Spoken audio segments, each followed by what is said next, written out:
Assalamualaikum warahmatullahi wabarakatuh. Waalaikumsalam warahmatullahi wabarakatuh. Sebelum memulai pembelajaran kita pada siang hari ini, marilah kita berdoa terlebih dahulu. Berdoa mulai.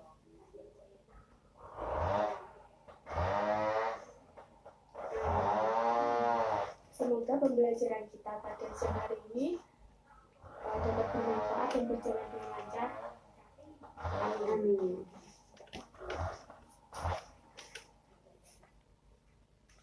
Ini Mbak Desi udah sampai mana materinya di sekolah?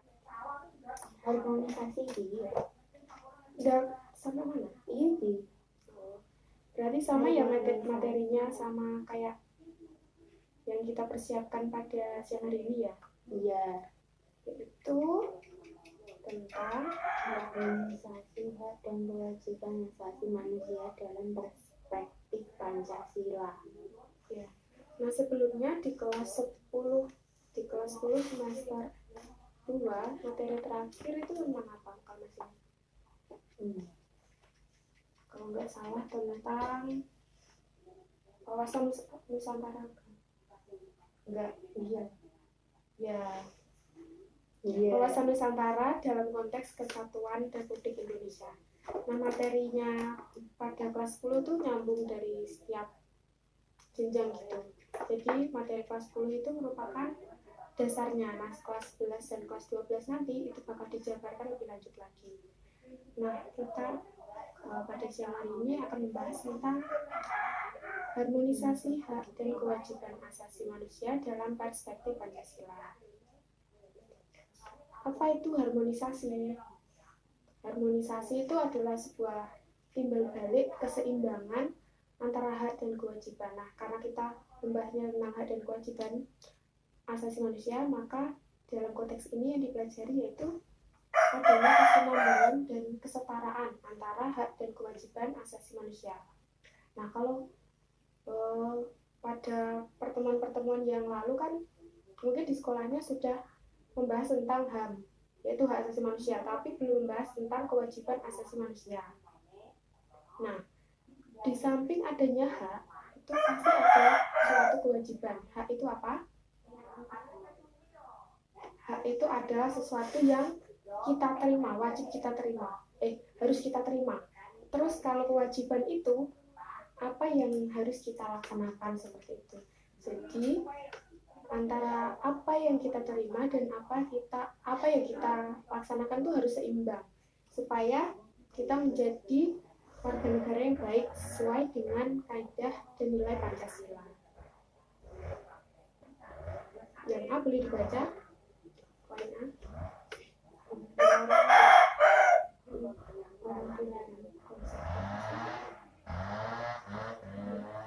Konsep hak dan kewajiban asasi manusia atau makna hak asasi manusia. A. Orang dilarang menghilangkan nyawa orang lain atau nyawanya sendiri sekalipun. Jika terbukti melakukannya, negara akan mengenakan tindakan hukum. B. Tidak ada satu bangsa pun di dunia ini yang rela dijajah bangsa lain. Negara-negara yang pernah dijajah pun selalu berusaha membebaskan diri dari belenggu penjajahan tersebut. C. Tiada orang manusia pun yang ingin hidup sengsara. Ia akan selalu berusaha mencapai kesejahteraan bagi dirinya lahir maupun batin. Nah, sudah bisa dipahami ya? Iya. Nanti kita analisis lebih lanjut lagi. Nah, sekarang saya akan menjelaskan tentang tadi kan ada makna hak asasi manusia. Kan tadi ada haknya. Nah, sekarang ada kewajiban asasi manusia. Itu selain mendapatkan hak, setiap orang juga mempunyai kewajiban. Tentunya juga mempunyai kewajiban. Nah, sebagai apa itu? Yaitu sebagai anggota masyarakat, kalian juga harus mematuhi norma-norma yang berlaku di masyarakat. Misalnya itu seperti ikut serta dalam kegiatan kerja bakti. Pernah ikut nggak sebuah kegiatan kerja bakti seperti itu? Pernah. Nah, yang kedua yaitu sebagai seorang anak, kalian harus melaksanakan tauhid orang tua, misalnya membantu membersihkan lingkungan rumah. Sering ya? Iya. Begitu pula sebagai warga negara, kalian juga mempunyai kewajiban untuk melaksanakan semua ketentuan atau peraturan perundang-undangan yang berlaku. Misalnya membayar pajak. Nah, kan misal kalau punya motor, nah itu dibayar pajaknya. Jangan biarkan sampai menunda-nunda dan jadinya tidak jadi. Sebagai seorang pelajar, kalian juga dituntut untuk mematuhi tata tertib sekolah. Misalnya melaksanakan tugas piket kebersihan. Pernah nggak melanggar aturan sekolah? Misal nggak piket. Nah, Berapa kali? banyak. Dapat hukuman nggak? Enggak. Biasanya harus ada sanksinya ya? Enggak. Nah, sekarang akan membahas tentang hak asasi manusia memiliki ciri-ciri khusus. Yang pertama yaitu hakiki. Hakiki itu apa artinya? Hak asasi manusia adalah hak asasi semua umat manusia yang sudah ada sejak lahir. Yang kedua yaitu ada universal. Universal itu apa? Hak asasi manusia berlaku untuk semua orang tanpa memandang status, suku bangsa, gender, dan perbedaan lainnya. Gender. Ya, Gender itu apa? nggak tahu. Gender itu jenis kelamin. Jadi ada perempuan, ada laki-laki seperti itu. Cuma dua adanya, perempuan dan laki-laki. Yang ketiga yaitu tidak dapat dicabut. Artinya Hak asasi manusia tidak dapat dicabut atau diserahkan kepada pihak lain. ya. Yang keempat yaitu tidak dapat dibagi. Artinya Semua orang berhak mendapatkan semua hak, apakah hak sipil dan politik atau hak ekonomi, sosial, dan budaya. ya. Nah, selanjutnya itu makna kewajiban asasi manusia. Seperti yang dilihat pada gambar itu kan ada apa itu? Kegiatan Kerja bakti.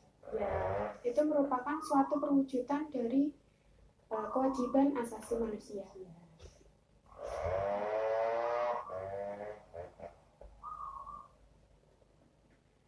Nah, sekarang saya minta untuk kalau belum jelas nanti bisa dibaca lagi bukunya yang ini.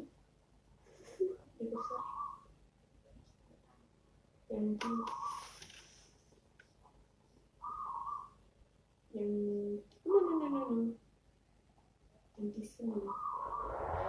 Nah, ini bukunya nanti bisa dibaca lagi untuk menuliskan pengalaman dalam menerapkan hak dan kewajiban asasi manusia. Nanti bisa dibaca-baca lagi, terus tuliskan pengalaman kamu dalam menerapkan hak sendiri, kewajiban sendiri. Jadi nanti ada 2 kolom. Jelas ya? Saya beri waktu 15 menit untuk membaca.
Sudah? Yes, Udah. Nah, sekarang dibacakan atasnya tadi, pengalaman, hak dan kewajiban asasi manusia. Ya. 3. Contoh hak dan kewajiban hak asasi manusia dalam nilai Pancasila. Hak asasi manusia dalam Pancasila. 1. Hak untuk ikut serta dalam sebuah organisasi sesuai dengan sila keempat Pancasila. 2. Hak untuk memperoleh kedudukan yang sama di mata hukum, yaitu sebagai rakyat Indonesia sesuai dengan sila kelima Pancasila. 3. Hak untuk menganut sebuah kepercayaan atau agama tanpa paksaan orang lain sesuai dengan sila ke-1 Pancasila. Kewajiban asasi manusia. 1. Wajib ikut serta dalam bela negara, yaitu melestarikan budaya sesuai dengan sila ke-3 Pancasila. 2. Wajib menjaga perdamaian atau toleransi terhadap agama lain sesuai dengan sila pertama Pancasila. 3. Wajib mentaati peraturan, misal peraturan physical distancing dan memakai masker di saat pandemi corona oleh pemerintah sesuai dengan sila kedua Pancasila. Ya, terima kasih untuk penulisan pengalaman dalam menerapkan hak dan kewajiban asasi manusia. Yang menarik itu tadi apa? Tentang peraturan kewajiban untuk menerapkan physical distancing selama pandemi corona. Nah, itu juga merupakan salah satu hal yang sangat pokok dan sangat penting dilaksanakan pada masa pandemi COVID-19 seperti ini. Nah, mungkin untuk pertemuan kali ini cukup itu aja. Nanti untuk pertemuan selanjutnya bisa dibaca lagi itu buku-bukunya, karena PPKN tuh emang harus banyak membaca. Di samping gurunya menjelaskan, juga siswanya juga harus banyak membaca. Iya. Nah, untuk pertemuan selanjutnya nanti kita belajar latihan soal aja ya. Iya. Dibaca lagi tuh apa materi bukunya, dibaca dulu secara keseluruhan.